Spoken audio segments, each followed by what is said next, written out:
ప్రజల సమస్యలు పరిష్కరించడంలో గ్రేటర్ వరంగల్ మున్సిపాలిటీ పూర్తిగా విఫలమైందని ఎంసీపీఐయు నాయకులు సాగర్ ఆరోపించారు. స్థానిక సమస్యలు పరిష్కరించాలని మున్సిపల్ కార్పొరేషన్ ముందు ఆందోళనకు దిగారు. గ్రేటర్ పరిధిలో అనేక ప్రాంతాలు ముంపున గురవుతున్నాయని ఆందోళన వ్యక్తం చేశారు.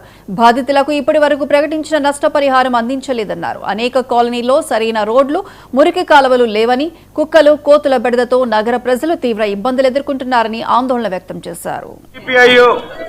వరంగల్ నగర కమిటీ ఆధ్వర్యంలో గత 15 రోజుల నుండి వరంగల్ కార్పొరేషన్లో ఏ సమస్యలు పేరుకుపోయి ఉన్నాయనే విషయాల మీద ఎంసీపీఐ నగర నాయకత్వం, స్థానిక నాయకత్వం అంతా కూడా స్థానిక వార్డులలో సర్వే చేయడం జరిగింది.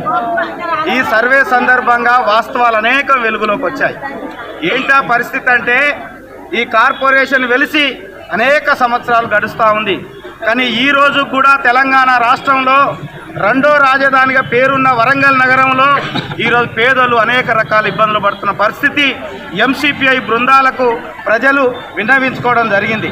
ప్రధానంగా ఈ మధ్యకాలంలో వరంగల్ నగరంలో తుఫాను వచ్చి, ఈ తుఫానులో వరంగల్ నగరం ఎప్పుడు లేని స్థాయిలో దెబ్బతిన్న పరిస్థితి ఉంది.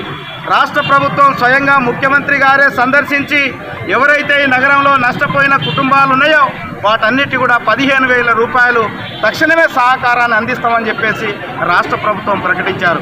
కానీ వాస్తవాల్లోకి వెళితే ఈ కార్పొరేషన్ ఇక్కడ అధికారులు పై తూతూ మంత్రాలుగా సర్వే చేసి కేవలం కొద్ది మందికి మాత్రమే ఇచ్చి చాలా కుటుంబాలకు నష్టం చేసిన పరిస్థితి మా దృష్టికి వచ్చాయి. అట్లాగే ఇందిరమ్మ ఇళ్ళు పేర్లతోటి అందరికి ఇళ్ళు ఇస్తామని చెప్పేసి ప్రభుత్వం చెప్పింది. కానీ వాస్తవంగా గ్రౌండ్ లెవెల్లోకి వెళితే చాలామంది పేదోళ్ళకి ఇప్పటికి కూడా ఇందిరమ్మ బిల్లులు రాక మధ్యలో ఆగిపోతున్న పరిస్థితి.